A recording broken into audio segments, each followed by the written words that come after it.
everyone, and welcome back to my channel. If you are new, don't forget to hit that red subscribe button and let's get into it. So I'm starting off by making a flax egg with 1 tablespoon of flaxseed meal to 3 tablespoons of water. You can also use just 1 normal egg in case you don't want to use a flax egg, and everything will be in the description box, the full recipe. Then I'm using 3/4 cup of tahini, and tahini is ground up sesame seeds. They've got lots of healthy fats and they make a great base if you can't have nuts. A lot of you guys have been saying you can't have nuts, so this is a great substitution. You can also use almond butter or peanut butter as well. Then I'm putting in a little bit of honey for sweetness. If you're vegan, feel free to use maple syrup. Next up, we're going to be using some applesauce to sweeten up the recipe. So I'm using 1/4 cup. You can also use 1/4 cup of banana as well, mashed up if you don't have applesauce on hand, but I do find that applesauce works a little bit better. Then I'm adding in a splash of vanilla to give it a little bit of flavor, and I'm mixing it up with my Star Wars spatula. You guys have seen it. If you've seen this before, let me know in the comments if you know all about my Star Wars spatula.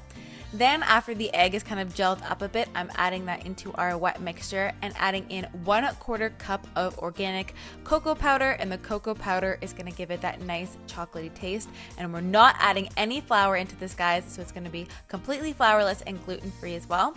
A little bit of baking soda, which is going to help them rise but still stay fudgy.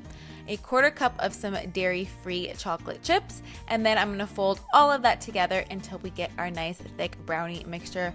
I love that you can make this so quickly. You make it just in one bowl, super simple, clean ingredients, and they've got nice healthy fats from the tahini, some dark cocoa.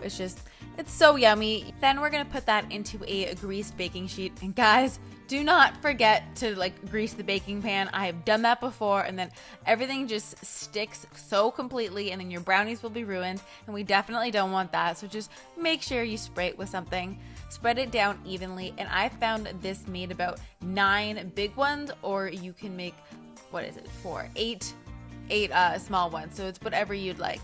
And then you are going to make the caramel sauce while those are baking. So I'm using 1/2 cup of tahini. You can also use a nut butter like I said before, but I'm trying to make this nut free for all you guys that keep commenting not to use nuts and you want something nut free.